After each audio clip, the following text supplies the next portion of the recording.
Hello, I'm Nick, and this is Today in Philosophy of History for 6 October 2024. In my episode on Hans Reichenbach, I talked about how human history is the small window we have on the universe as a whole, and we have to attempt to reconstruct our cosmological history from what we can learn within human history. In this indirect way, human history is the key to cosmological history. Reichenbach discussed Copernicus, Kepler, Galileo, Newton, and Einstein. I've already discussed Copernicus in an earlier episode, so now I'm going to discuss Edwin Hubble, Carlo Shapley, and Heber Curtis, who not only reconstructed cosmological history, but who showed that the universe has a history and is not in an eternal steady state. Today is an anniversary in the history of this reconstruction of cosmological history. 101 years ago today, on Saturday, the 6th of October, 1923, the astronomer Edwin Hubble dated a photographic plate that showed a Cepheid variable star in Andromeda. Hubble wrote a big VAR followed by an exclamation point and wrote the date of 6 October 1923 on the plate. If you look carefully at the plate, not only will you see the date, you will also see an N crossed out above the VAR. The observed bright star was initially thought to have been a supernova, and VAR exclamation point written below it for variable. Cepheid variable stars exhibit what is known as a period luminosity relationship. And if their periodicity can be identified, their luminosity can be determined. And if their luminosity can be determined, the observed luminosity can be compared to the predicted luminosity, and the distance to the Cepheid variable star can be calculated. Because of its predictable luminosity, a Cepheid variable star is a standard candle on a cosmological scale, and as such, it has been an important rung on the cosmological distance ladder. Hubble was one of the instrumental men in constructing the cosmological distance ladder, as he did with this observation of a Cepheid variable star in Andromeda. Hubble's VAR plate proved that there was what was then called the Andromeda Nebula was not a cloud of dust and gas within the Milky Way, as many astronomers believed to be the case, but was in fact a galaxy in its own right, another system of stars co-equal with our own. The Cepheid variable observed in Andromeda was too distant to be a part of the Milky Way, even by the most expansive estimate of the size of the Milky Way. Andromeda was shown to be a galaxy, and a galaxy more than 1,000,000 light years away. A recent book has been written about this discovery, The Day We Found the Universe, by Marcia Bartusiak, in which the author describes the discovery. Quote, Hubble went back to his logbook, page 157, and quickly scrawled an added note on the side of the page to amend the report of his October 5 observing run. Customarily reserved, Hubble at this moment is unmistakably restive. He didn't write his message in black ink, which he regularly did for his records, but instead in pencil. And his handwriting, usually so fluid and precise, was more hurried and askew. He was obviously elated. On this plate, H335H, 3 stars were found, 2 of which were novae, and one proved to be a variable, later identified as a Cepheid, the first to be recognized in M31. To highlight the addition, he drew a big arrow pointing directly downward at his historic news. In his broad stroke, the arrow makes this excitement visible upon the page. For once Hubble dropped his guard and figuratively clicked his heels at the moment of his discovery, unquote. That is again from Marcia Bartusiak's book about Hubble and the VAR plate. Up to that moment in scientific history, there had been 2 reigning theories of the large-scale structure of the cosmos. One theory was that the spiral clouds seen in the night sky, and then called nebulae, were themselves galaxies distinct from the Milky Way. and the other was that the Milky Way was a very large but isolated universe stranded in the midst of an endless void. Now, to my mind, imagining the Milky Way as an isolated star system in an otherwise empty universe would make the universe into an island universe. But that term has been reserved for the alternative, whereas the isolated Milky Way has been called the nebular hypothesis. If the observed nebulae are part of or attached to the Milky Way, with nothing more lying beyond the Milky Way, the scale of the cosmos was more or less in line with contemporaneous expectations 100 years ago. Again, this was called the nebular hypothesis. On the other hand, if nebulae are outside the Milky Way, they would constitute an archipelago of co-equal stellar systems, seemingly impossibly distant from each other, which would mean that the universe is very large and larger than anyone had previously suspected. This was called the island universe hypothesis. The origin of the island universe hypothesis is often credited to Immanuel Kant, better known for his critique of pure reason. Kant wrote an earlier pre-critical book. We distinguish Kant's career into the critical and the pre-critical. The critical is when he wrote his three critiques: the critique of pure reason, critique of practical reason, and the critique of teleological reason. And the pre-critical books are the books before that. So in 1755, before his critical period, he wrote The Universal Natural History and Theory of the Heavens, that has the wonderful Enlightenment subtitle, an essay on the constitution and the mechanical origin of the entire structure of the universe based upon Newtonian principles. I discussed this, by the way, in my episode on Kant's philosophy of history. In this work, Kant wrote that the nebulae are, quote, systems of many stars whose distance makes them appear in such a narrow space that the light, which cannot be seen for each individual star because of the countless crowd of them, comes out in a uniform pale glow. The analogy with the system of stars in which we find ourselves, their shape, which is exactly as it must be according to our theory, the weakness of the light, which this previously mentioned infinite distance requires, all these endorse perfectly the idea that these elliptical figures should be taken as exactly the same world systems and, so to speak, as Milky Ways, unquote. Here we already find the essential idea of contemporary cosmology, a universe of many Milky Ways, that is to say, a multitude of galaxies, already asserted by Kant in the middle of the 18th century. So the idea is not new. Alexander von Humboldt took up this idea in the middle of the 19th century and referred to world islands or groups of stars. Humboldt used the German term Weltinseln, which literally translates as world island. The island metaphor repeatedly recurs in Humboldt's description of the universe, as when he wrote of island after island of scattered nebulae. And in more detail, quote, if we compare the regions of space to one of the island-studied seas of our planet, we may imagine we see matter distributed in groups, whether of unresolvable nebulae of different ages condensed around one or more nuclei, or in clusters of stars, or in stars scattered singly.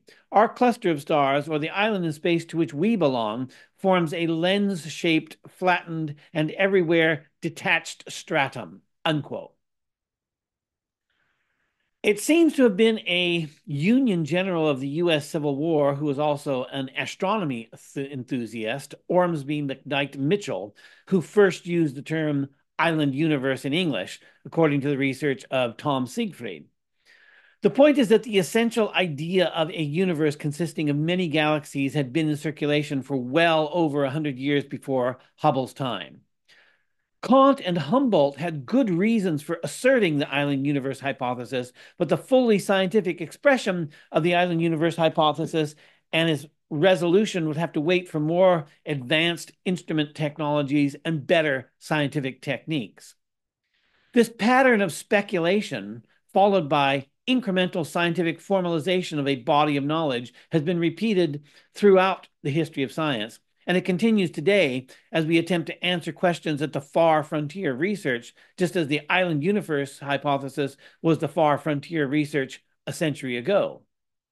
Speculative ideas are the basis of scientific research programs that set out to provide empirical justification for an idea initially proposed without sufficient observational support to differentiate a given idea from empirically equivalent theories. In order to answer the island universe question, we needed to know how far away the stars in the nebulae are, but this is not immediately evident. When we look up into the night sky, it's obvious to us that the stars are bright, which stars are bright and which stars are dim, but it's not obvious to us which stars are closer to us and which stars are farther away. A relatively dim but nearby star may appear bright to us, while a very distant star that's very bright could appear dim to us.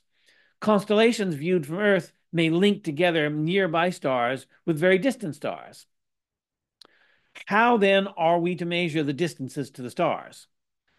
Kant and Humboldt had their common sense and some astronomical observations that suggested a way of understanding the problem, but there was no data to make a definitive case for their solution, and the scientific means necessary to resolve the question would not be available until the 20th century. An inconclusive debate on the island universe hypothesis was held on 26 April 1920 between Harlow Shapley and Heber Curtis, with Shapley arguing for an isolated and enormous Milky Way galaxy, and Curtis arguing for a cosmos of many island universes, that is to say, a universe of many galaxies. We should recall at the time this debate took place, the idea that the universe entire had a natural history, that the universe evolves over time, had not yet been accepted. Georges Lemaitre had not yet published his first paper on the idea that would become the Big Bang theory. Thus, the debate was concerned with the Milky Way either as a static, isolated island universe or as a static collection of island universes. In neither case was the universe conceived then as we conceive it today, as having a natural history, constituted by galaxies that evolve and the galaxies consisting of stars that evolve, with galaxies and stars having their natural histories no less than the universe entire. Before Shapley and Curtis held their debate, several lines of inquiry already had been pursued in an attempt to resolve the island universe question, including assessing the intrinsic brightness of novae in the nebulae, a technique that would later prove to be of great importance in constructing the cosmological distance ladder. Just as Kant was right about the essential idea that of there being many galaxies without having detailed scientific proof, Curtis had the essential idea of the cosmological distance ladder, as did many astronomers of the time, including Shapley. Even though Curtis was skeptical of Cepheid variable stars as standard candles for intrinsic brightness, he argued for extragalactic nebulae on the basis of the intrinsic brightness of novae. While Curtis had the idea right, like Kant and Humboldt before him, he lacked the instruments and the scientific technique to adequately defend this model of the universe as he knew it. Curtis often asserted more data are needed, and indeed, more data were needed. Shapley had been a pioneer of the use of Cepheid variables to map the structure of the Milky Way, first finding Cepheid variables close enough to obtain a distance by parallax, and then extending the first rungs of the cosmological distance ladder by finding Cepheid variables throughout the Milky Way. Shapley especially focused on finding Cepheid variables in the globular clusters that surround the Milky Way, and in so mapping the globular clusters, found that they roughly defined a sphere within which we were offset from the center. Shapley correctly made the intuitive leap that we are not at the center of the Milky Way, as roughly defined by the globular clusters surrounding it, but we are rather located some distance from the center. This was a point on which Curtis was wrong, as he thought we were close to the center of a much smaller Milky Way than Shapley's Milky Way. Shapley's placing us outside the center of the Milky Way represents a Copernican displacement in the same way that Copernicus displaced us outside the center of the solar system. Thus, while Shapley argued for a large Milky Way galaxy about 300,000 light years across, surrounded by a cloud of globular clusters, but otherwise isolated in the universe, which could be understood as a non-Copernican conceit of human exceptionalism, Shapley's Copernicanism is to be found in his displacing us from the center of his splendidly isolated Milky Way galaxy. One can easily see how Shapley's method of mapping the Milky Way in its satellite globular clusters would have made him sympathetic to the idea of a very large Milky Way that contained all there was in the universe. Shapley's mapping revealed the Milky Way as an enormous system of stars surrounded by lesser systems of stars. It was reasonable at the time to extrapolate, on the basis of what was known, that the Milky Way represented the most concentrated systems of stars in the universe, which systems became smaller and more diffuse as they moved away from the center of the Milky Way, which latter Shapley had rightly understood is not our location in the galaxy. That is to say, we are not in the center of the Milky Way. Perhaps Shapley had felt that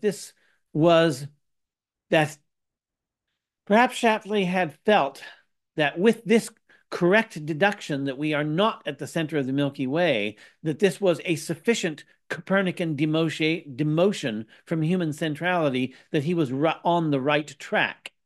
In a popular book of his later years, Of Stars and Men, following a discussion of Copernicus, Shapley wrote, quote, "The shift of the sun and earth to the edge of our galaxy has considerably eroded human pride and self-assurance. It has carried with it the revelation of the appalling number of comparable galaxies. We could accept rather cheerfully the Darwinian evidence and the argument for our animal origin, even though the theologians of a century ago found it strong medicine, for that evidence still left us, we believed, at the summit of all terrestrial organisms.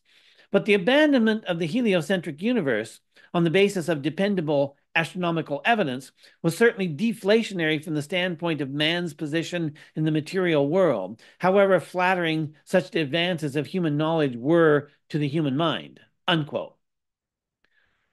The first part of the first sentence of the above paragraph was Shapley's contribution, that we aren't in the center of the Milky Way, Shapley's contribution to the Copernican revolution, while the second part of the same sentence was Curtis's contribution to the same ongoing Copernican revolution, namely that there is more than one galaxy and there is no center to the universe. Or sometimes it said the center is everywhere. Shapley displaced us from the center of the galaxy, and Curtis displaced us from the center of the universe. A couple of years after the great debate between Shapley and Curtis, using the 100-inch Hooker telescope available at Mount Wilson Observatory, Edwin Hubble was able to resolve Cepheid variable stars in a nebula known as NGC 6822, as well as in the nebulae M31 and M33, that is to say, in the Andromeda and Triangulum galaxies. So I already mentioned the anniversary to date was that of the finding of a Cepheid variable in M31 and Andromeda.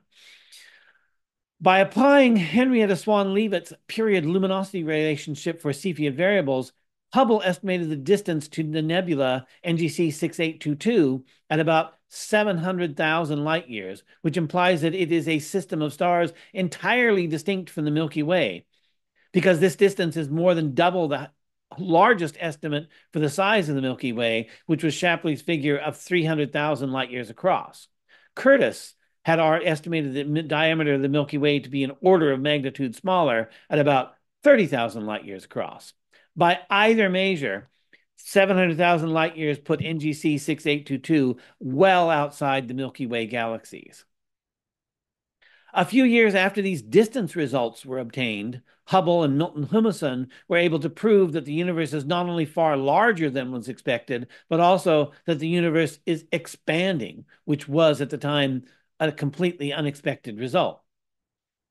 It was observational cosmology then, rather than theoretical cosmology, that first convinced us to accept a very large dynamic universe evolving over time. That is to say, a universe with a natural history.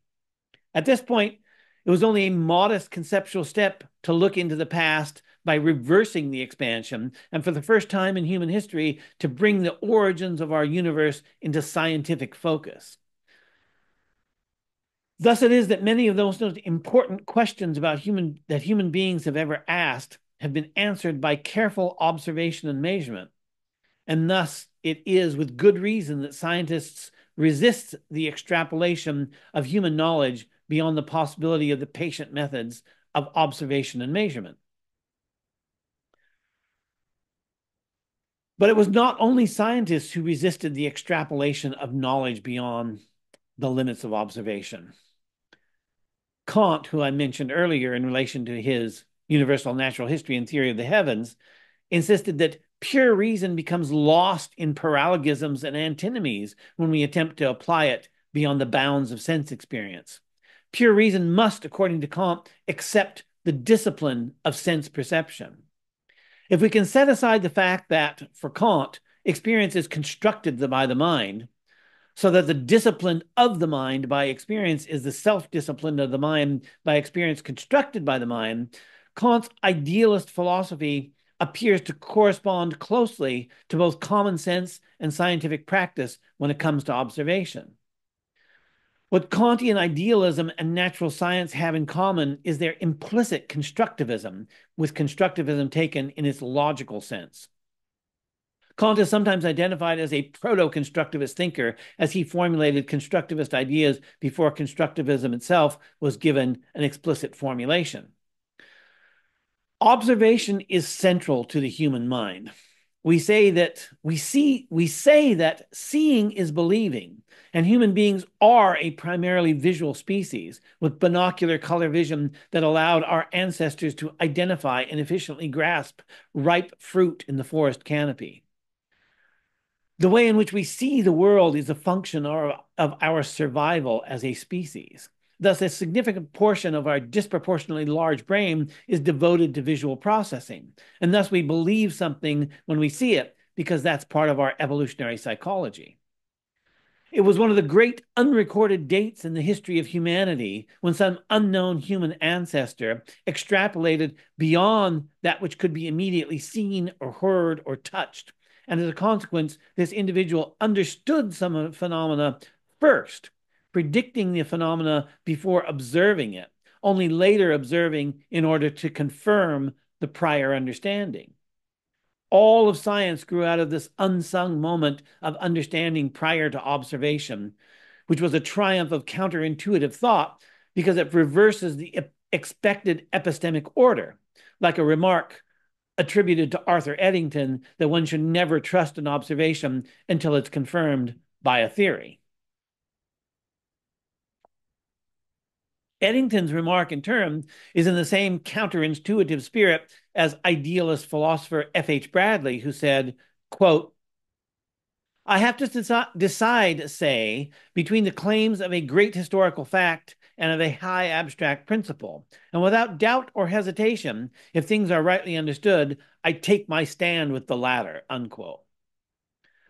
We can get a better sense of what Bradley meant by this somewhat opaque claim from an earlier essay in which he wrote that his method, quote, consists in taking the existence of certain facts for granted and in endeavoring to discover the conditions of their existence. These conditions, by their absence, annihilate the facts. Hence, the facts involve them, take them for granted, presuppose them, unquote.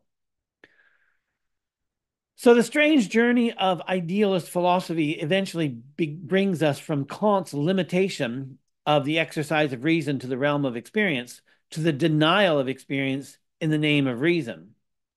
Perhaps it's too strong to call this a denial of experience, but it is at least a recognition that experience must accept the discipline of reason, just as Kant had insisted that reason must accept the discipline of experience. To put it another way, Bradley limited the scope of intelligible experience to the domain of reason, while Kant had limited the valid scope of reason to the domain of experience. In this way, Bradley's idealism can be understood as a corollary of Kantian idealism, though a counterintuitive corollary, whereas we earlier saw that Kant's idealism can be interpreted in a manner consistent with our intuitive conception of science. Even if F.H. Bradley preferred high abstract principle to historical fact, most of us still struggle to understand that which we cannot directly experience through our senses. Much has been written about the human effort to grasp the great historical fact of deep time, and it is no easy matter to wrap one's head around the scales of geological time. And it's even more difficult yet to form any adequate human conception of cosmological time, and the struggle for the human mind to grasp the scales of space and time involved in cosmological evolution is ongoing. Insofar as we understand cosmological time at all, we understand it formally, much as we understand mathematical concepts that are perfectly consistent and coherent, but which describe a reality never encountered in ordinary experience, a reality of high abstract principle, such as F.H. Bradley would have prioritized over historical fact. Formal thought, too, is a triumph of counterintuitive cognition, since it is an achievement not easily won. And when it is won against our biological biases, such as a tendency to rely upon seeing as is believing as an epistemic principle. The scales of cosmological space and time transcend human experience by several orders of magnitude. That is to say, we cannot see on the scale of the universe, nor even at the scale of the history of Earth. Considerable cognitive effort is required to understand these scales of space and time, even formally. And yet we need to make the effort to understand these scales of space and time transcending human experience, because if we get the scale wrong, we will also get the ontology wrong, so that there is a relationship between the practical scientific business of measuring things and the more difficult philosophical task of saying what these things are. The latter, the philosophical task, is more difficult because it shades over into metaphysics, where science is forced to speculate in order to attempt an explanation of matters not yet understood, just as Shapley and Curtis had to speculate on the nature of the nebulae. The great debate between Shapley and Curtis demonstrated in part how important it is for us to get the scale of things right.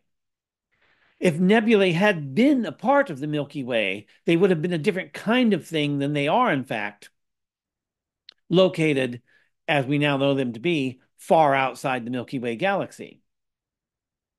Arthur Eddington had understood this years prior to the debate and had written in 1914, 6 years before the Shapley-Curtis debate, quote, "If the spiral nebulae are within the stellar system, we have no notion what their nature may be. That hypothesis leads to a full stop.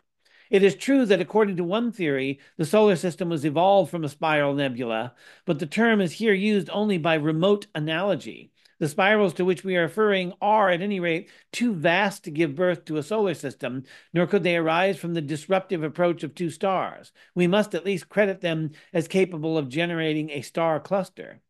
If, however, it is assumed that these nebulae are external to the stellar system, that they are in fact systems co-equal with our own, we have at least an hypothesis which can be followed up and may throw some light on the problems which have been before us.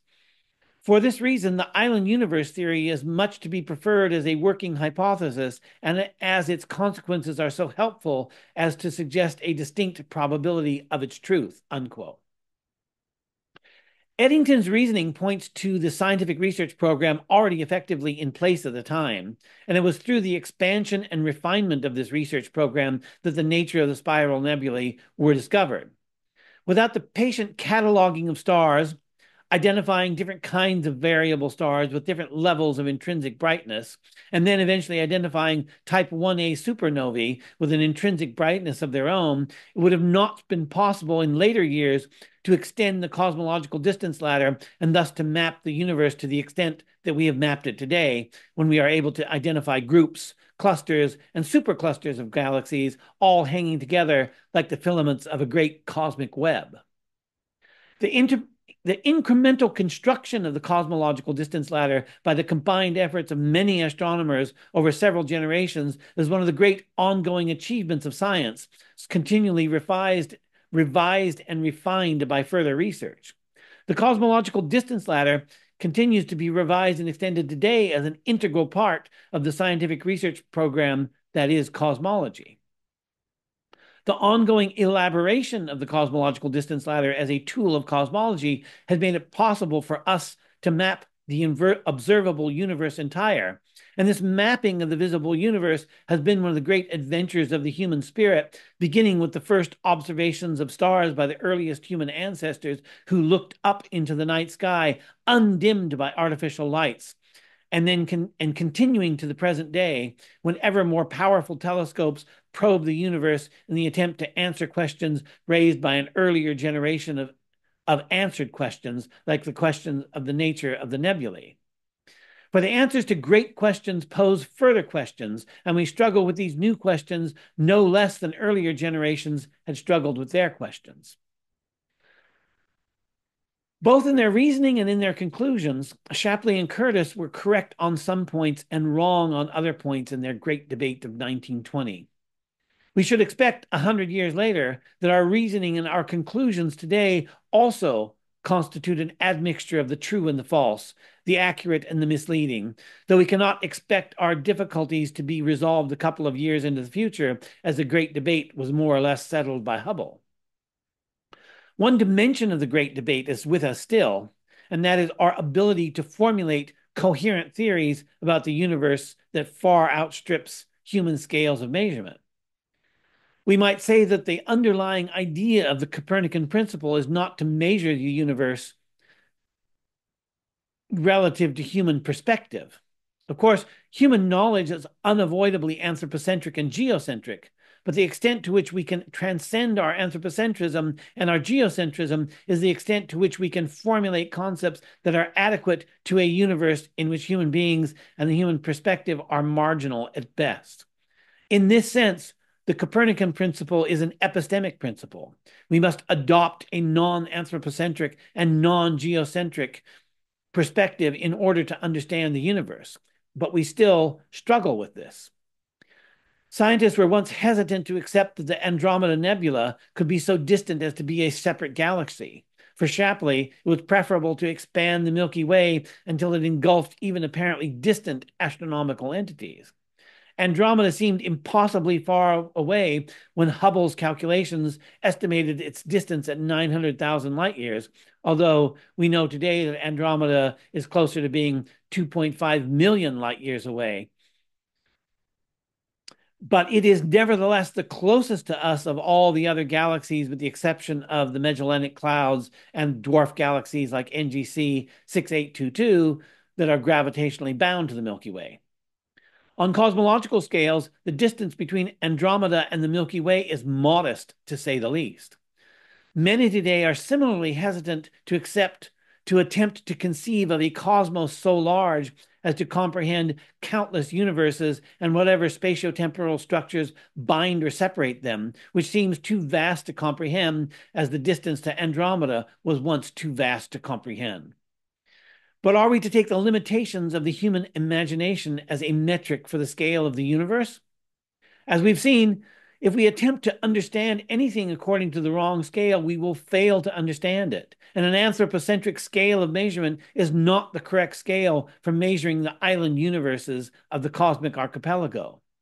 In the context of astronomical distances and cosmological scales of time, we are forced to adopt formal methods in order to proceed beyond that which our eyes reveal to us. Where empirical science must observe prediction walls and retrodiction walls, that is to say, limits beyond which we cannot observe, and therefore limits beyond which we cannot predict or retrodict, our ability to reason does not come to a sudden end, where our ability to observe comes to an end.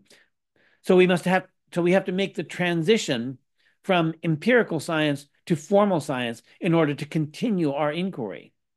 We don't even know. We can't even say what we are, what the cosmos is, until we can supply it with a context. And this effort demands that we extend the context of our inquiry to the greatest possible scope, regardless of the epistemic limitations of human beings.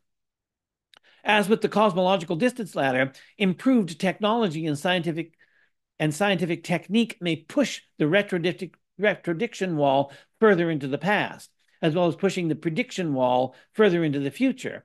But empirical science will always be limited by both the contingent nature and structure of the universe and our own human limitations. This was Kant's insight, among other things. The limits of empirical science, however, are not the limits of human reason, and specifically, the formal sciences can be extended beyond the barriers of observations. The imperative to expand the scope of our inquiry can admit of no limit short of the infinite, so that the pursuit of this imperative must converge upon infinitistic scales of space and time. The scales of space and time that we have currently used to measure the observable universe are a small fragment of such an infinitistic system of measurement, compared to which the spatial and temporal scale of cosmology is as parochial as human timescales are parochial when compared to cosmological timescales.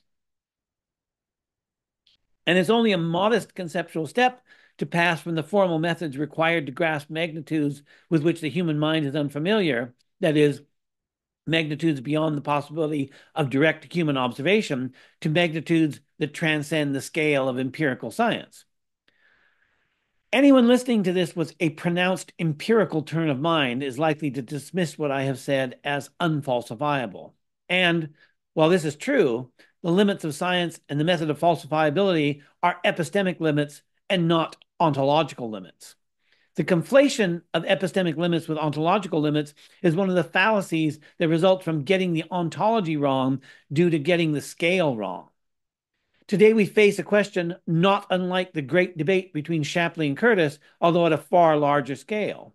The question is whether our universe, derived from the Big Bang, which also constitutes its retrodiction wall, is an island universe set in an infinitude of nothingness, or whether there are other island universes beyond it.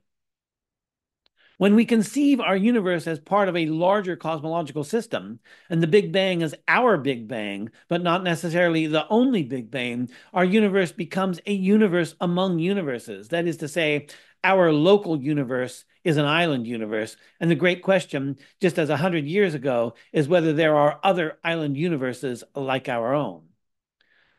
So it was, in the end, observational cosmology that settled the question of the large-scale structure of the universe, not theoretical astrophysics.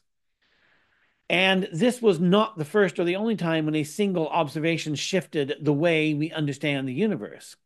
In 1985, the BBC documentary The Day the Universe Changed was aired, in which writer and presenter James Burke, in 10 episodes, chronicled scientific discoveries that placed the world in an entirely new light, as it were, sudden discoveries. And with such discoveries, the universe changes suddenly, or at least our perception of the universe changes suddenly, perhaps as it is transformed at the moment. Perhaps it is transformed at the very moment of an observation, like the VAR plate is brought to our attention, though I suspect we could agree that it takes time for such observations and their consequent transformation of scientific knowledge to sink in.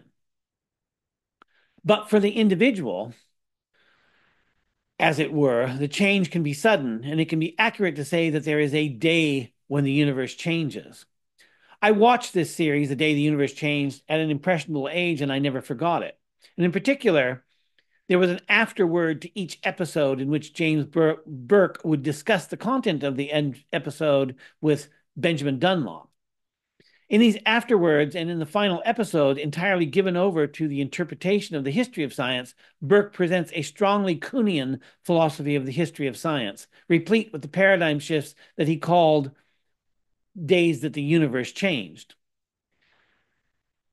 These philosophical asides are all the more interesting when contrasted to the implicit philosophy found throughout Burke's other and earlier science series, Connections, which first started in 1978. Connections is as much about cumulative knowledge as The Day the Universe Changed is about Kuhnian paradigm shifts. Perhaps someone has already done this, but if it hasn't been done, it would be interesting to see an interview with James Burke in which he gave an account of his own conversion to Kuhnianism. Clearly, there was a major shift in his perspective between Connections and The Day the Universe Changed, sometime between 1978 and 1985. Burke may have had his own day when the universe changed for him, when he opted for a Kuhnian philosophy of science. Burke did not produce an episode of his television series on Hubble and the VAR plate, but he could have, and arguably he should have, because it's a perfect example of his thesis in that television series, and we can today look back on it with a century of perspective as a day that the universe changed. Over the same century, the Earth changed dramatically as well.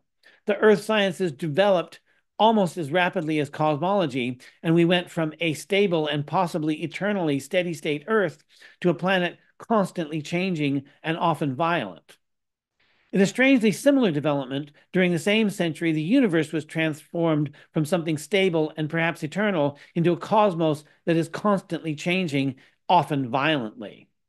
We no longer view black holes and neutron star collisions as bizarre and unlikely, but we recognize them as playing essential roles in shaping the universe that we know. Supermassive black holes, for example, anchor rotating spiral galaxies, and neutron star collisions produce chemical elements that cannot be produced by stellar nucleosynthesis. Without these violent events, the elements necessary for life and civilization don't appear, and the universe would be a very different place from that which we know. A history of the cosmos without the violent events we now know to be commonplace might be the stately, static, eternal universe we once believed ourselves to inhabit, but which we now know not to be the case.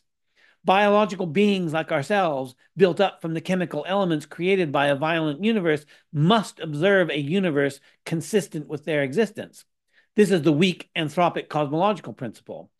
Kant would have called this a transcendental argument because we are arguing from what is, ourselves as biological beings, to the conditions for what is to exist. That is, the need to create the elements from which human beings are built up from. Even though we must observe a violent universe and locally a geologically active planet, because those are the conditions of our existence, we manage to avoid seeing these things for most of our history. Before that, our observations corroborated an account of the universe that reflected a human scale of time and not a cosmological scale of time. We got the universe wrong because we got its scale of time wrong. Earlier, I said that if we get the scale wrong, we get the ontology wrong. This holds for time and history as well. If we get the scale of time and history wrong, then we'll get the ontology of time and history wrong as well. And this is why we need a naturalistic philosophy of history as the context for any human philosophy of history, because we will get human history wrong if we fail to understand how it is a part of natural history. Hubble's VAR plate was one of the decisive steps toward getting the scale of the cosmos and the scale of cosmological history right. The 6th of October, 1923, was the day that the universe changed. Thanks for listening.